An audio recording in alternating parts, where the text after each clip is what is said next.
શિલ્પા 20% નફો લઈને મીનાને ઘડિયાળ વેચે છે. ધ્યાન આપજો. જો શિલ્પા કોને વેચે? તો શિલ્પા છે ને એ 20% નફો લઈને મીનાને વેચે છે. 20% નફો લીધો, 20% વત્તા લખું છું, નફો લીધો. પછી મીના 10% ખોટ ખાઈને કિંજલને વેચે છે. મીના ઇસકી ટોપી ઇસકે સર, હે ને, આ 10% ખોટ ખાઈને કિંજલને વેચે છે. આખો દાખલો પહેલા પ્રેક્ટિકલી સમજાવું છું. કિંજલ પછી એમ કહે છે કે આ ઘડિયાળને 216 માં ખરીદે છે, આ 216 માં ખરીદે છે. તો પ્રશ્નમાં શું કીધું છે? શિલ્પાએ એ ઘડિયાળ કેટલામાં ખરીદી હશે? અઢળક રીતે તમે દાખલાઓને ગણી શકશો. આ બાજુ ધ્યાન આપજો. તો હું સિમ્પલ x લઈને ગણું છું. x સ્ટેપમાં મારો જવાબ આવી જશે. ધારી લઈએ કે શિલ્પાએ ઘડિયાળને x રૂપિયામાં ખરીદી છે.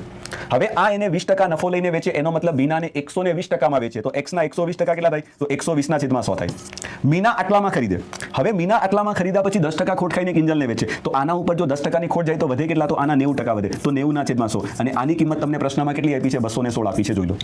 તમે 100 લઈને ગણશો તો પણ ચાલશે, x લઈને ગણશો તો પણ ચાલશે. અઢળક રીતો છે, તમને જેમ અનુકૂળ લાગે તેમ. કોઈ ચિંતા કરવાની જરૂર નથી.